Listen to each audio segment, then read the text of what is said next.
in a world that's falling apart. Two friends roll the dice on movies and talk about the roles each film has had in their lives and more. It's Cinema Roll! Hello, I'm your host, Fish, and let's give it up for your other host. Hi, that's me, Squid. Welcome to the very first episode of Cinema Roll. Together, we are going to be going through an exhaustive list of movies that we came up with. Why? Because we felt like it one day. We're also going to use this time to introduce ourselves by rolling our dice and telling you a little bit about ourselves with 20 questions that we came up with. Dice roll for question 1. Helps I could see that it's a 5. If you could have dinner with one actor, dead or alive, who would it be? I did not expect that question to be terribly difficult when I looked at it earlier. Honestly, probably have to pick. This is a really hard question. It's not even that it's hard, it's that I don't know how to phrase my answer. So my answer is probably Bruce Willis. Okay. He is alive. Right. But currently going through quite a lot. Yes. And would not probably be up to having dinner with me in that particular situation. So let's just assume that I could have dinner with Bruce Willis and have the kind of conversation that one would like to have when they would have dinner with a big star. Though I'd be super nervous. So okay, but why Bruce the Willis? short answer is Bruce Willis. He's always really enjoyed him as an actor. He's been in a wide variety of things that I love. Die Hard series, especially Die Hard with a Vengeance, The Fifth Element, Unbreakable. What's the one where a woman gets shot with a hole in her chest and she's okay? Death Becomes Her. It's the stomach, hole in her stomach. I think it's in her stomach. I think so too. Yeah, look who's talking. I mean, the range that he's played, most of my favorite things are comedy of his. But, there's action, there's sci-fi, there's certainly drama films of his that have been great, but he's just always been one of my favorite actors. And I think that's going to be my answer. Okay, I will roll now. 18. What actor was poorly cast in a role? Oh, this is a really hard question. I had a hard time even thinking of an answer while I was writing this one. Oh my God, duh. The answer that makes me angry, which is maybe why I blocked it out and didn't think about it. Tom Cruise as Jack Reacher, because Tom Cruise is like 5'6" with lifts in his shoes, and Jack Reacher is like 6'7" and an absolute beast of a man, and they had to like put Tom Cruise on a stool and use camera tricks to make him appear taller in the movies, and yeah, it was definitely a bad casting for that particular role. Great answer. I was having trouble coming up with anything at all. I was like really reaching for it when I was thinking of it. Like reaching. Sorry. Nope, you're good. Yeah. Anyway, I'll move on and do the next one. All right, number 2. What is my favorite hobby? The actual answer to that is probably right now building Lego sets. If time and money are not an issue, I would probably spend a good chunk of my day building giant Lego sets. And no, not things that I design, because I'm not that clever, but the actual follow the directions Lego sets. I would probably have all of the Lord of the Rings ones, especially the largest ones, built if time and money were not an issue. That's always a problem. All right, my turn. 6. Have you ever met an actor in person? So technically, no. When I was a kid, we saw Meryl Streep at the Indianapolis Children's Museum. I was like, I don't know, 6 or 8 and had no idea why my parents were like freaking out about it. And my dad went and shook her hand and was like, I'm never going to wash my hand again, but I'm pretty sure he has. And so I've shaken his hand, so I hope he has. Yeah, it was a long time ago, so I'm assuming. I think that's really it. I think I'd be really bad at recognizing an actor in real life. So it's possible that I've like walked right by somebody and not noticed. All right. Number 7. Doing a good job at not repeating these so far. If I could be an extra in any movie, which would it be? I'd want to be an extra in one of those comedies where you get to just sit back and watch a genius like Robin Williams just go. So, yeah. Okay. Like restaurant scene, Mrs. Doubtfire. Yes. That kind of situation. I'd want to be sitting in Okay, the but which restaurant. side of the restaurant? Oh, definitely the family dinner side, because I want to sit there watching him try to get the shrimp out. Help is on the way! And like the mask coming, I would have pissed myself. Yeah. Okay, I will second that. That'll be my answer if I roll that too. I mean, I feel like those are the best scenarios. Like you could pick an action movie or, or a drama or whatever, but you're going to have the most fun, I think, when you get to just watch a comedic genius just do their thing. And then I was trying to think of scenes that had actual extras in them. Because, a lot of that movie, the makeup scene, there's only 3 actors in it and there's no extras. You could have also been an extra for the run by fruiting. It was a run by fruiting. Would have been great.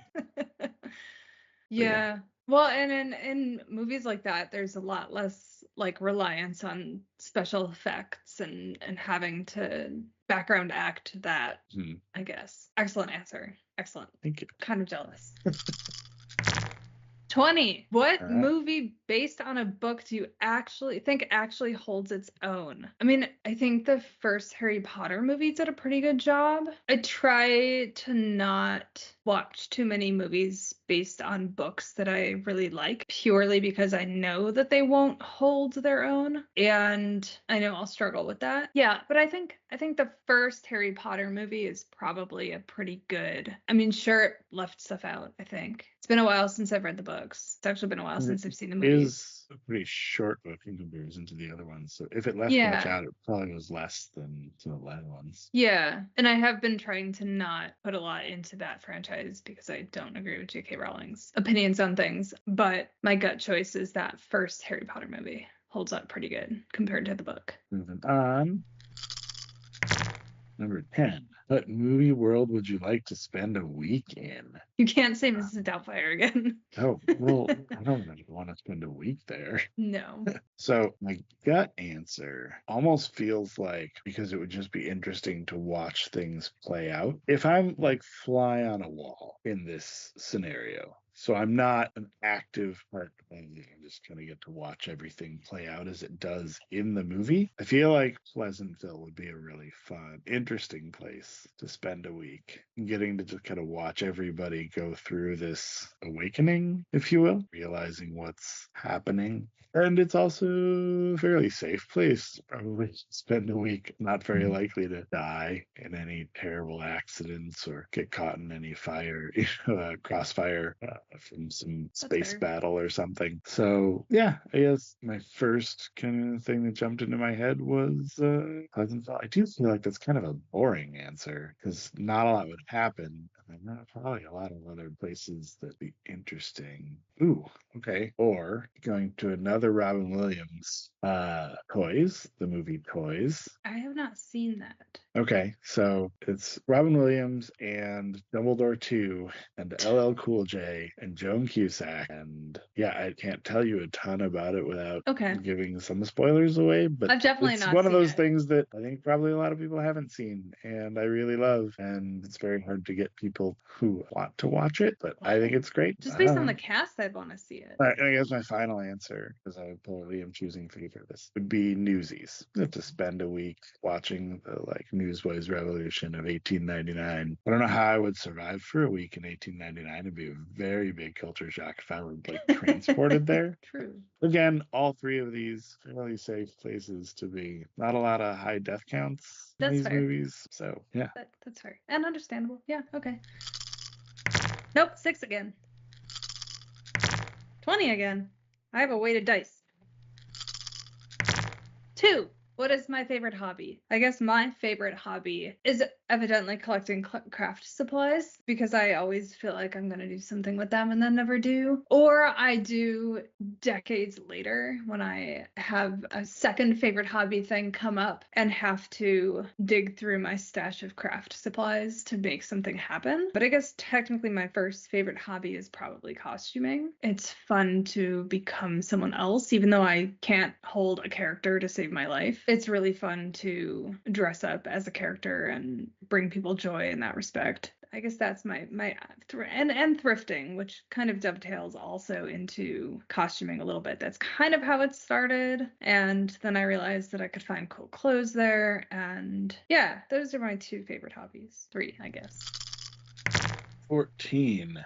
What actor do I hate because of a role they've played? I mean, I don't know that I could go quite with hate, but I did this with music too. Coming up as a kid, like I had real like harsh judgments against whole genres of things. I didn't like gangster movies, and I didn't like, I didn't really like classic rock when I was growing up. And so there's a lot of things that, and I mean, I say that there's little exceptions like on the music side, like the Eagles, but my mom listened to them a lot. But I, go back even further than that, 60s, 70s, and I didn't listen to any of that stuff somewhat intentionally and had a real judgment against all that based on basically nothing. And so That was me in country music.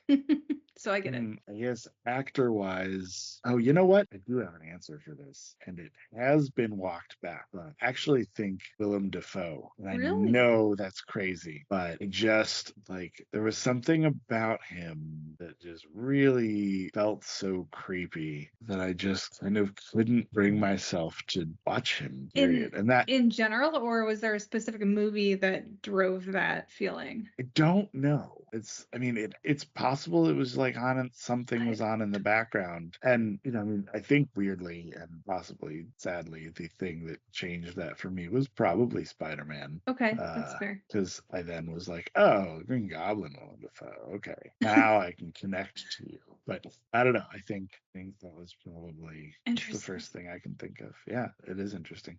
This feels like going to therapy and having them ask questions you're not prepared for, and then realizing the answers in real time. It's movie therapy. That makes sense. Movie therapy. Shoot, that's what we should have called this. It's never too late, except it's way too late. Yeah. I rolled a 15, and it's, have you ever walked out of a movie before the end? I don't think I have. I've probably stopped playing movies, watching them at home, but when we used to go to the movie theater a lot, I don't think I've ever walked out of the movie, but I did almost walk out of X-Men because of a character's death, and I was sobbing and beside myself and making a scene, and my husband was like, shut up, you're embarrassing me, and I was like, they weren't supposed to do that. And I'm sorry, which X-Men? Whichever one they killed Professor X off in. Oh, maybe it was no, the that second? was the third one. Was it the third one? Yeah, and listen, because that was the first of many bad attempts at telling the Phoenix story. It was like it was the worst most of several bad attempts at telling the Phoenix emotionally story. jarring. That was, I think, the first and only Marvel movie that I did not stay through the end of the credits. Which, if I had, I would have known, I think, that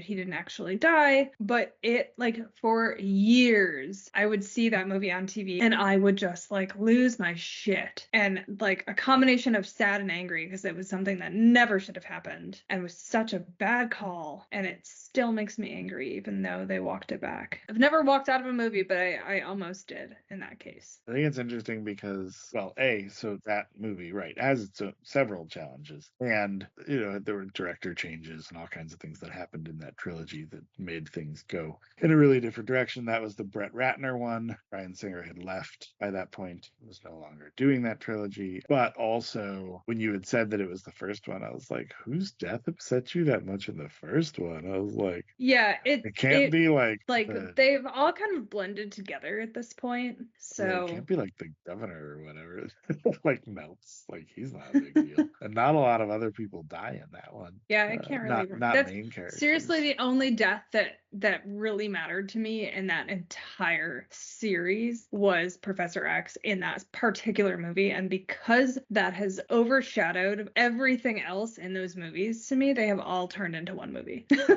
That's sad because X1 and X2 or X-Men and X-Men United, whatever, are very good. Yeah, the franchise is phenomenal, but I just don't remember the differences enough between each movie to know them by which one that was. But that is the one movie that I almost walked out of. All right, fair enough. 11.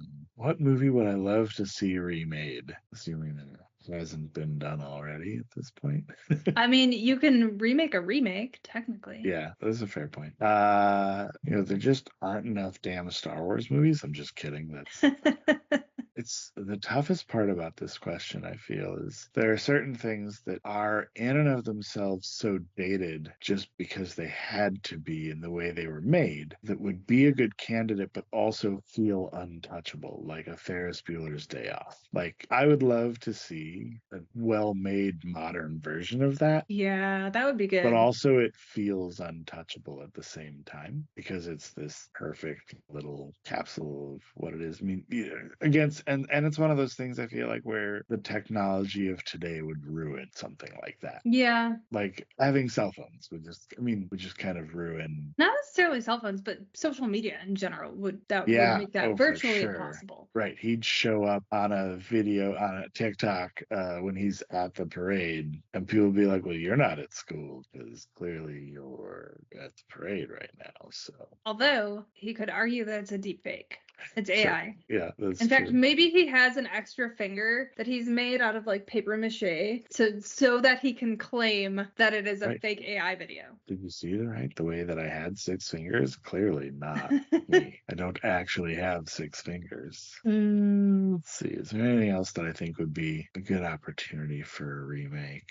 I mean, a remake could also be turning a cartoon into a live action. No, I know, but I generally feel like those don't turn out as good. Agreed. So I mean, I've seen ones where they're like, I mean, I liked the live action Little Mermaid. Oh, I haven't and seen live action Beauty and the Beast. I thought both of those were I good. didn't see that. But I mean, that feels like an exception to the rule. It doesn't really happen that often that those are great. I don't have anything else for that. Okay, that's a good answer. 5. All right. Which you already answered. I did.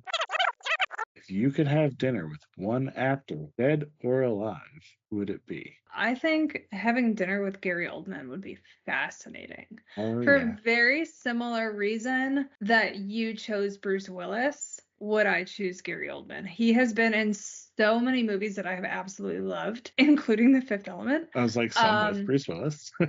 Yes. Yeah. But I just think he just strikes me as a very fascinating person. And after seeing the video of him laughing about fart sounds being put over one of his movies and him laughing himself to tears about it, I think we'd really get along. Okay. 17. Who would you want cast to play you in a movie about your life? I know how I would answer this for you, but I think you know the answer already. So now I'm trying to put myself in your head, and I've come up with 2 answers. Answer 1, based on how I looked as like a young teenager, is Mr. Corey Matthews himself. Okay, I see that. Why can't I think of his name right now? Was it Ben Savage? Yes, Ben Savage, thank you. And then the man with 2 last names, depending on when you catch him in his career, Ethan Embry or Ethan Randall. Yes. That was my answer for that one for you. That was where I assumed you had gone, but I also used to get the Ben Savage thing from time to time. Yeah, I can see that. So I think those are certainly fine choices to play a believable version of myself. Yeah. And again, like, kind of depends on when in my life I think the movie would be. I definitely don't look anything. I don't think I ever really looked like Ethan Embry, but I certainly don't look like him now. I'm trying to think if there's anybody else that I would like just lose my mind if they played me, and that would be so fun. I also got 17. Oh, great, because this one's interesting. I've had a long list of actors that I've been told I look like, largely dependent on what my hair is doing at that moment. I have gotten everything from Meg Ryan and Kristen Bell to Cynthia Nixon, even Sia at one point, even though she's not an actress. I really don't know. I feel like perhaps the actress that would have the best fit would maybe be Lisa Kudrow. That feels like it could work. Or yeah, maybe I'll go with that. I feel like she would be able to handle the weirdness of it all, maybe. Or Gary Oldman. That would be a fun one. You're just saying that because you want to stand there and talk about farts then while you're on set. Obviously consulting on the role that he plays. No, more parts. In the movie about you. That's definitely not enough. Let's just go with Lisa Kudrow. All right, number 1. What movie experience have you had that you think about often? I can elaborate on what made me think of this question if you like. It's okay. I have 3 wildly different answers. Okay. I have a movie going experience that I think about from time to time, which was seeing Moulin Rouge in the theaters and having the theater be so empty that we just got up from time to time and walked around during the movie because there was no one else in there. And I was like, I'm going to stretch my legs, and literally walked to the back of the theater. I've never done that and didn't leave. I just got up and stood in a different part of the theater. So of that, I have option 2 is coming home from seeing My Girl and locking myself in my room and crying for like an hour over the death of Thomas J. That's fair. Yeah, again, if that's a spoiler for you, that It's too movie late is now. 30 years old. So, and then I think the third answer to that question is, well, I had one and I lost it, so we can just cut that. So there you go. All right, 2 answers. Better than one.